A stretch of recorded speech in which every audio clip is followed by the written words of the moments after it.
Berdiri siap. Bersalam kepada ibu guru. Assalamualaikum warahmatullahi wabarakatuh. Duduk. Ya, ketua kelas boleh dipimpin berdoa? Ya, baik. Sebelum kita memulai pelajaran pada hari ini, mari kita berdoa. Berdoa dimulai. Berdoa selesai. Ya, saya absen dulu ya, Nana. Iya, Bu. Ya, Nana. Hadir Bu. Hafiza. Hadir, Bu. Taufik Aziza. Hadir, Bu. Hadir tidak hadir? Ada, Bu. Siapa? Brian, Bu. Apa keterangannya? Sakit. Sakit. Kalian sudah menjenguk dia? Belum, Ibu. Nanti kita jenguk sama-sama ya. Baik, Bu. Jadi bagaimana, apakah kalian merasa sehat hari ini? Alhamdulillah. Tidak ada beban-beban pikiran? Beban hidup, Bu. Oh, beban hidup. Ya, kalau begitu langsung saja kita masuk ke pembelajaran ya, karena sudah setengah persiapan.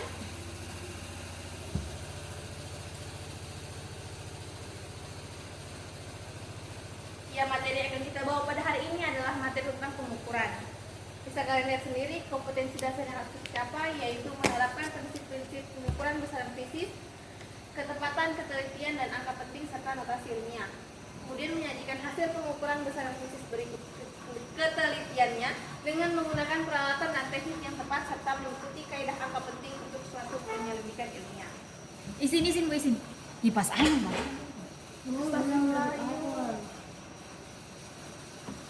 Nanti bunyi di video.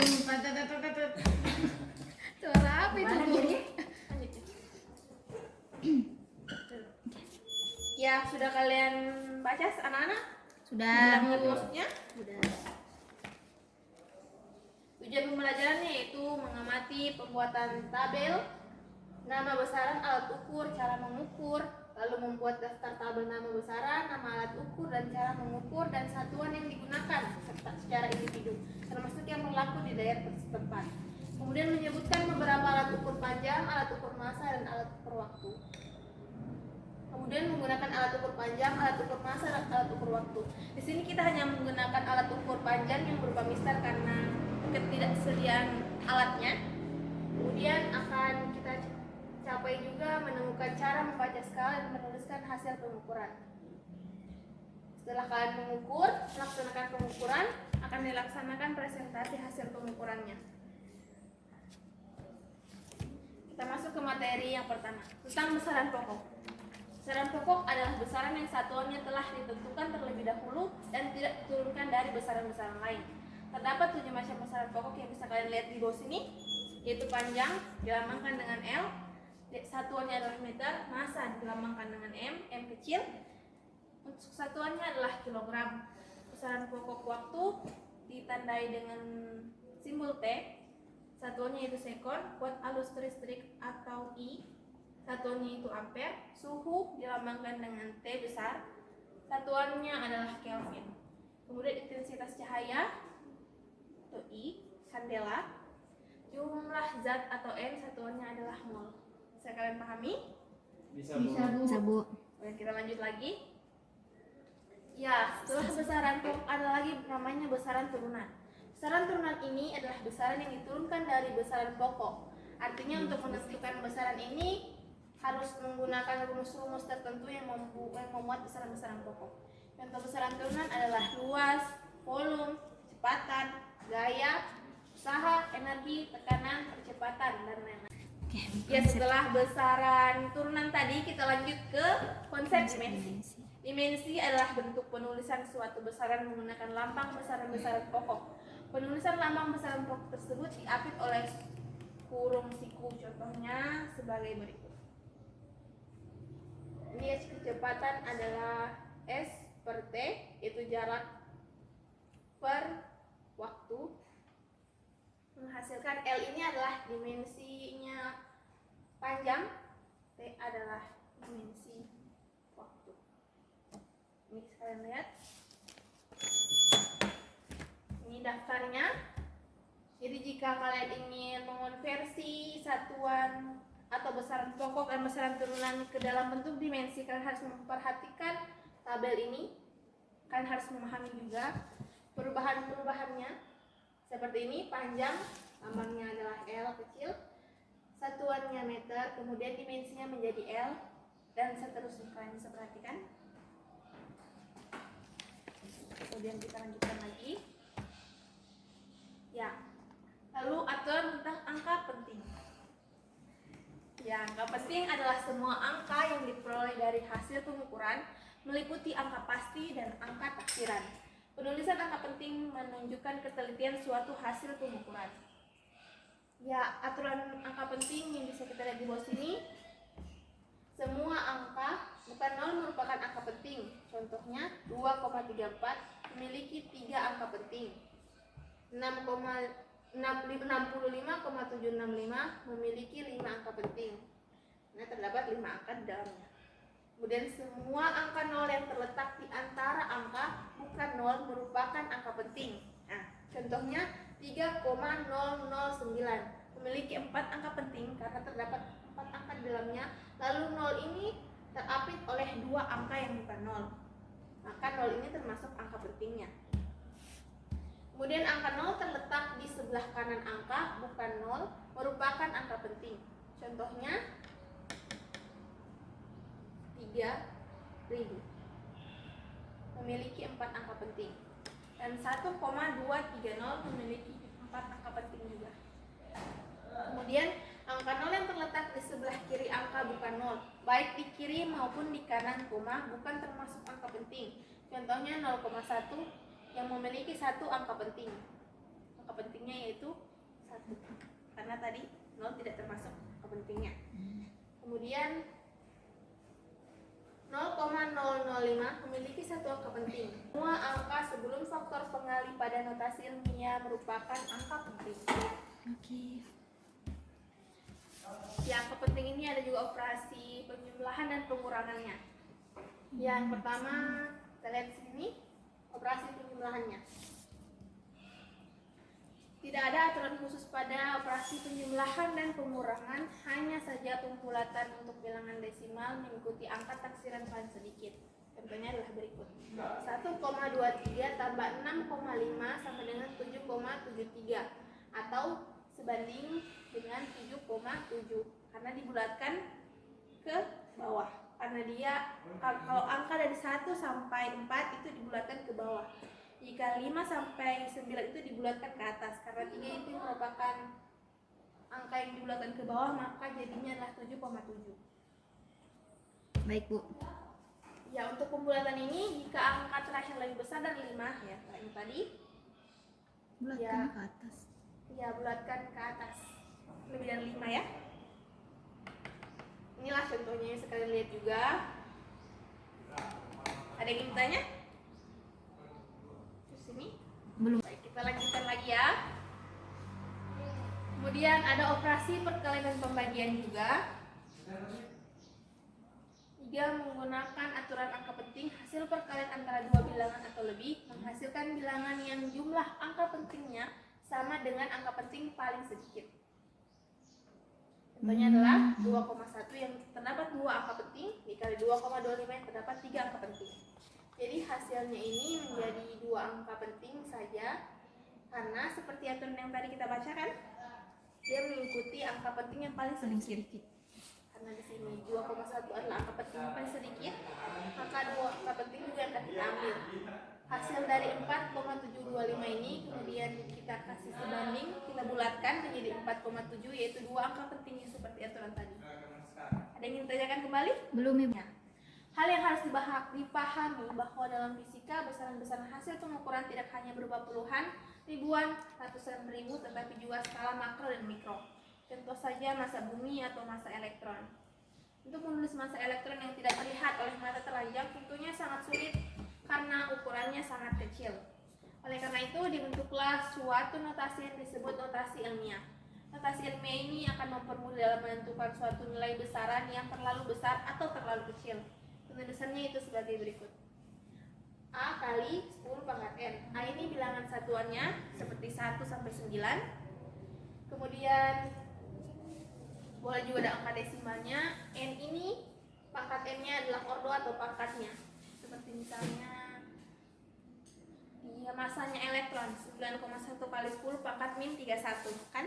Iya. Ini desimalnya atau angkanya, bilangan satuannya 9,1 kali 10 pangkat min 31. Min 31 nya itu adalah ordo atau pangkatnya.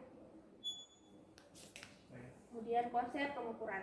Pengukuran merupakan proses membandingkan suatu besaran yang diukur menggunakan besaran lain yang sudah ditentukan skala dan satuannya. Hasil pengukuran tunggal bisa ditulis sebagai berikut, yaitu X sama dengan X0 kurang lebih atau positif dan negatif atau tambah dan kurang delta X. Keterangannya yaitu nilai X adalah nilai besaran yang diukur, X0 adalah hasil pengukuran yang terbaca, dan delta X adalah ketidakpastian pengukuran atau setengah dari skala terkecil alat ukurnya. Ya, kita lihat pengukuran panjang. Pengukuran panjang. Panjang ini merupakan salah satu besaran pokok yang dapat diukur menggunakan mistar, jangka sorong atau mikrometer skrup. Lihat seperti ini mistar ya. Mistar atau biasa disebut penggaris memiliki skala terkecil 1 mm. Sehingga ketelitian mistar adalah 0,5 mm atau 0,05 cm. Perhatikan contoh berikut. Seperti kita lihat ini, garis panjang di atasnya adalah benda yang kita ukur. Kemudian hasil pengukuran yang keluar adalah 3,1 dikurangi 0,3 karena dari angka 0 ke ujungnya itu 3,1. Kemudian karena dia tidak pasti 0, seperti kita lihat lebih dekatnya ini adalah 3 garis sebelum 1, jadi kita kurang 3,1 dikurangi 0,3, jadi hasil ukurnya adalah 2,8. Sementara untuk ketelitiannya atau delta X-nya tadi adalah setengah dari skala terkecil yaitu 0,05 cm. Maka kita masukkan ke sini. Bagaimana, ada yang bertanya lagi? Atau masih mau dilanjutkan dulu? Lanjut, Bu. Lanjutkan. Kemudian jangka sorong. Jangka sorong ini memiliki 0,1 mm atau 0,01 cm satuan ukur terkecilnya. Ya. Dengan demikian jangka sorong memiliki ketelitian lebih baik daripada mistar. Ini adalah 0,3 meter. Kemudian skala minusnya karena rapat di garis ketiga, maka skala minusnya adalah 3 dikali satuan angka terkecilnya 0,01, maka hasilnya adalah 0,03 cm. Hasil pembacaan alatnya itu skala utama ditambah dengan skala minus, yaitu 0,3 ditambah 0,03, maka hasilnya adalah 0,33 cm. Lanjutkan ke mikrometer skrup. Mikrometer skrup ini memiliki ketelitian yang lebih baik lagi dari dua alat sebelumnya, yaitu satuan terkecilnya yaitu 0,01 mm. Alat ini biasa digunakan untuk mengukur diameter kawat, ketebalan kertas, dan benda-benda kecil lainnya. Contoh pengukurannya bisa kita lihat ini. Skala utamanya adalah 3,5 mm. Skala minusnya bisa kita lihat di sini adalah 12.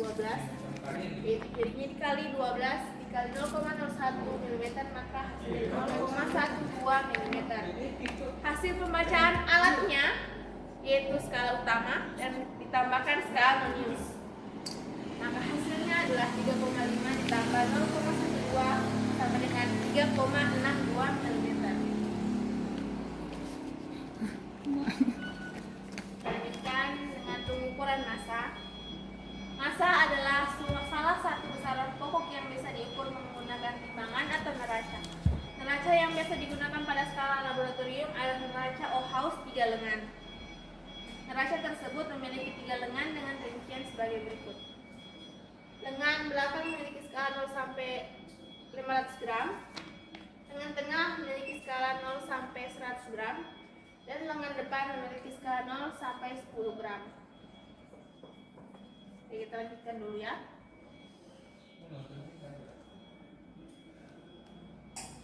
Ini ada sedikit evaluasi nanti Ibu berikan kepada kalian dalam nanti kalian kerjakan sebagai PR saya ya, untuk menghemat waktunya. Di sini ada 10 nomor. Baik, Bu. Baik, Bu. Jadi sekarang kita lanjutkan lagi ke praktikumnya dari pengukuran ini. Yang akan alat yang akan kita gunakan itu hanya Mister karena keterbatasan alat di labnya kita juga. Kita akhiri dulu share-nya. Ya langsung saja kita bagi ya, kita bagi kelompoknya jadi 2 kelompok saja ya, biar lebih sederhana. Oke? Baik, Bu. Oh, Hafiza bisa disiapkan alat-alatnya? Kemana semua tadi itu alat-alatnya? Bisa, Bu, ini misalnya, Bu. Pipanya tadi kemana? Ya, sampai pipa lagi. Ibu pakai baju lab, Bu? Oh ya, silakan pakai baju lab. Ini jangan lupa. Ini kita nggak gunakan.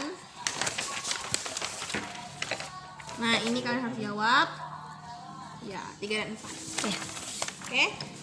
Saya beri waktu nanti kalian jawab ya. ya, Bu.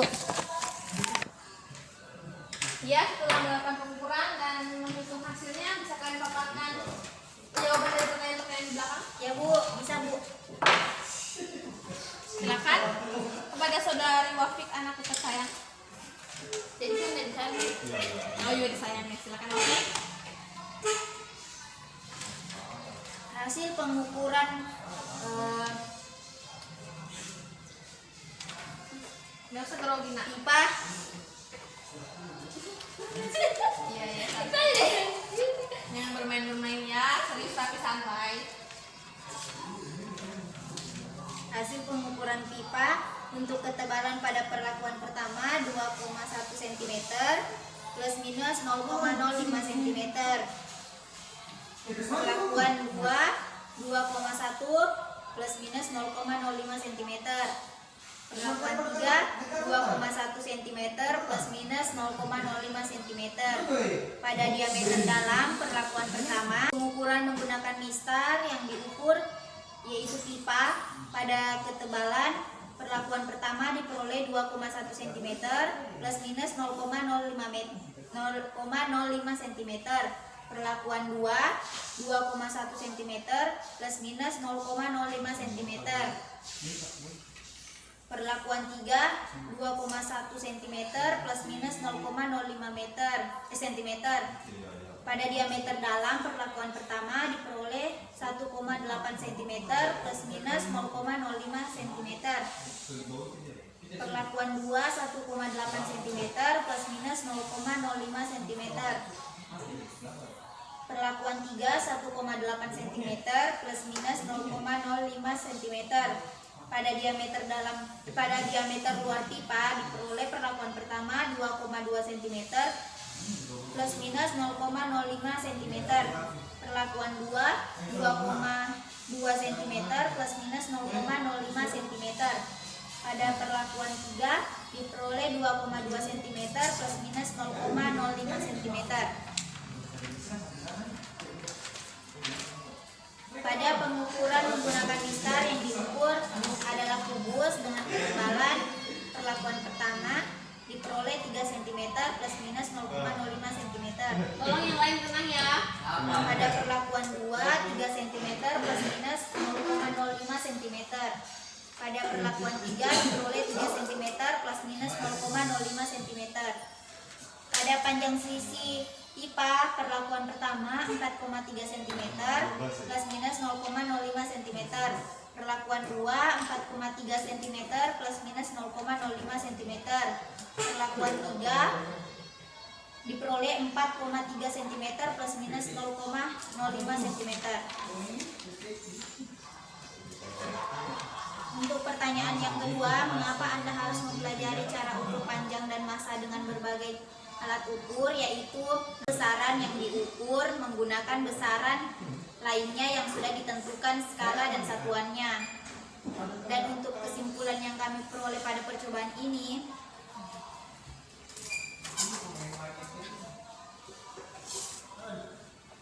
yaitu yang pertama, pengukuran merupakan proses membandingkan suatu besaran yang diukur menggunakan besaran lainnya yang sudah ditentukan skala dan satuannya. Terdapat skala terkecil yaitu 0,05 cm. Pada jangka sorong terdapat skala terkecil yaitu 0, Tolong yang lain diam ya.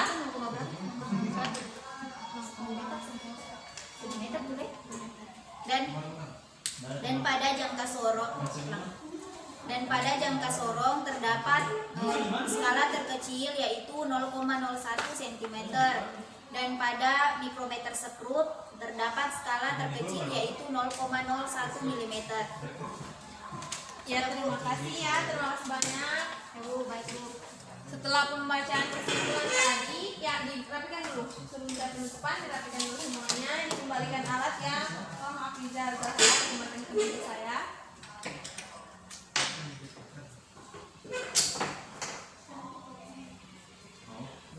Jika yang menopang jelek, silakan tidak sudah selesai.